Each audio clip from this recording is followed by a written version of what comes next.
उत्तरांचल में रेलवे परियोजना के उद्घाटन के अवसर पर यूपीए की अध्यक्षा श्रीमती सोनिया गांधी जी ने ये कहा है कि भाषणों से भ्रष्टाचार दूर नहीं होगा।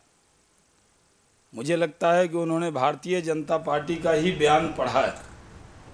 भारतीय जनता पार्टी पहले ही कहती रही है कि कांग्रेस के अधिवेशन में भ्रष्टाचार के खिलाफ बोलने से, सिर्फ भाषण करने से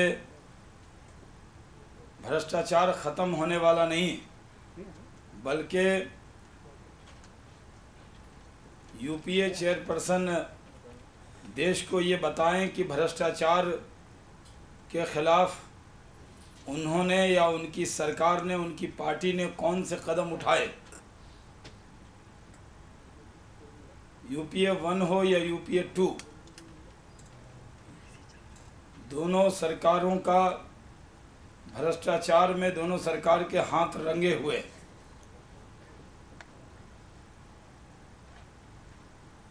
टू जी एस्पेक्ट, ये बात सोनिया जी को, देश को बताना चाहिए कि 2G स्पेक्ट्रम पर चिदम्बरम को कौन बचा रहा है।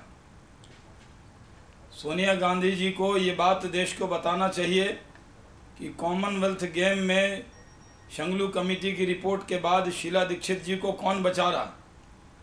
सोनिया जी को, देश को ये बताना चाहिए कि आदर्श सोसाइटी स्कैम में सुशील शिंदे और विलासराव देशमुख पर सीबीआई पूछताछ करती है, फिर भी वो मंत्री कैसे बने हुए। उनको, देश को बताना चाहिए कि इस बैंड स्पेक्ट्रम में इतना बड़ा स्कैम कैसे हुआ है। उनको ये बताना चाहिए कि गोवा माइनिंग में दिगंबर कामत को कौन बचा रहा है। और आज जिस तरह से अदालत ने चिदम्बरम साहब का कन्वर्सेशन मांग लिया है, ये अलार्म है कि चिदम्बरम साहब 2G स्पेक्ट्रम में बराबर के भागीदार हैं। राजा जेल में और चिदम्बरम बाहर क्यों हैं, इस पर भी सोनिया गांधी जी को, देश को बताना चाहिए। भ्रष्टाचार में डूबी हुई यूपीए सरकार बार बार कोर्ट की फटकार खाने के बावजूद भ्रष्टाचार पर कोई कदम नहीं उठा पा रही। सिर्फ कांग्रेस अधिवेशन में या किसी कार्यक्रम में भ्रष्टाचार के खिलाफ 2 शब्द बोलना या पार्लियामेंट के फ्लोर पर कहना कि हम भ्रष्टाचार के खिलाफ लड़ाई लड़ेंगे, लेकिन भ्रष्टाचार के खिलाफ कोई कदम नहीं उठाना, इसकी जिम्मेदारी जितनी प्रधानमंत्री पर है उतनी यूपीए अध्यक्षा पर भी है। आज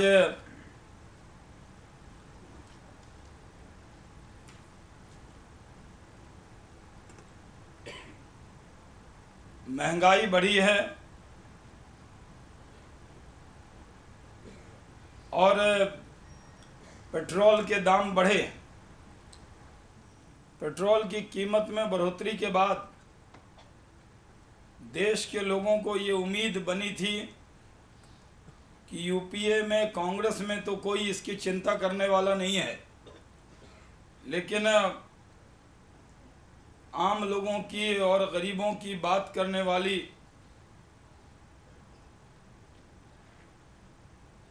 ममता बनर्जी पेट्रोल के दाम पर वैसा ही दंभ दिखाएंगी जैसा इंडो बांग्लादेश समझौते पर उन्होंने अपना दंभ दिखाया था। लेकिन आज निराशा हुई है, क्योंकि पेट्रोल के दाम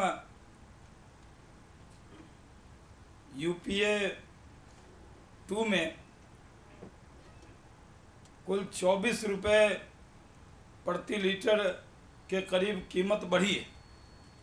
कई बार कीमत बढ़ाने के बाद आखिर पिछले 2-3 दिन से ये स्थिति बनी हुई थी कि ममता बनर्जी बहुत चिंतित हैं, महंगाई से परेशान हैं, लेकिन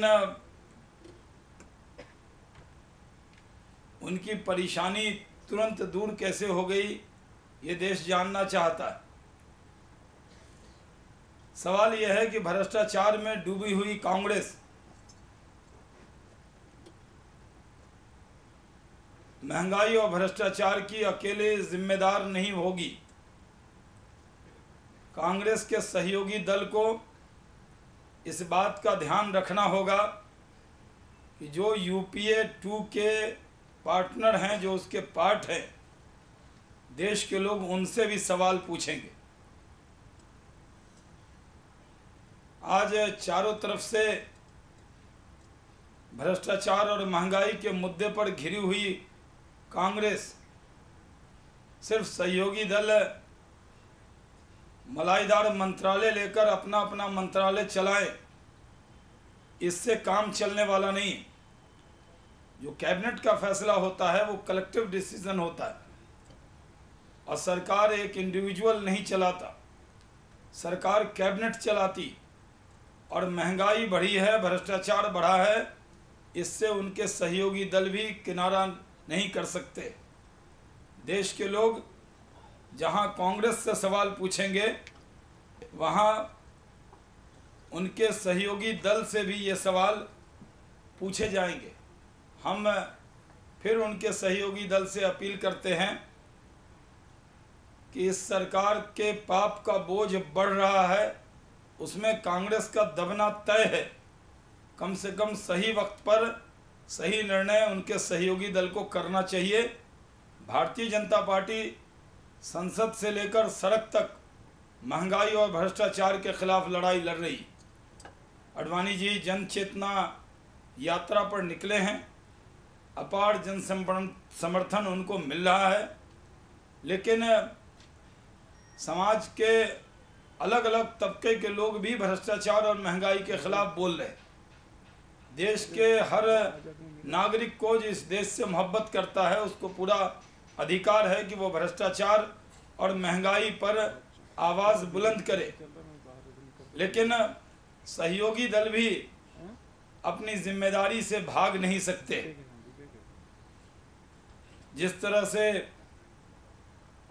महंगाई बढ़ती जा रही है, जिस तरह से भ्रष्टाचार बढ़ता जा रहा है, उस पर देश के लोगों को कांग्रेस से तो कोई उम्मीद नहीं।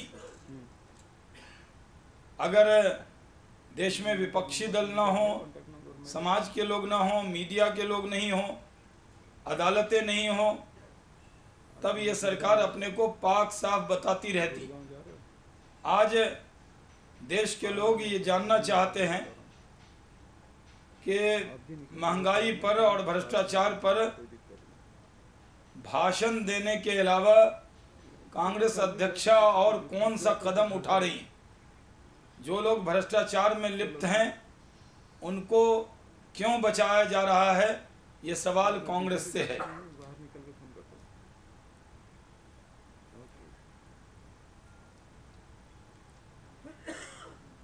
अब जहाँ तक उत्तर प्रदेश में भी हम लोगों की यात्रा शुरू हो चुकी है, कल्लाद जी और राजनाथ जी के नेतृत्व में। कल आपको बताया गया था। माननीय अडवाणी जी की भी जन चेतना यात्रा चल रही है। इन यात्राओं में जहां राज्य के विषय उठते हैं, वहां देश के भी विषय को उठाया जाता है। और हम ममता जी से अब सिर्फ प्रवचन की उम्मीद नहीं करते, बल्कि उनसे निर्णय की उम्मीद करते। कांग्रेस के सहयोगी दल से हम उम्मीद करते हैं कि जनता को इस यूपीए 2 की सरकार से मुक्ति दिलाने में वो सहयोग करें।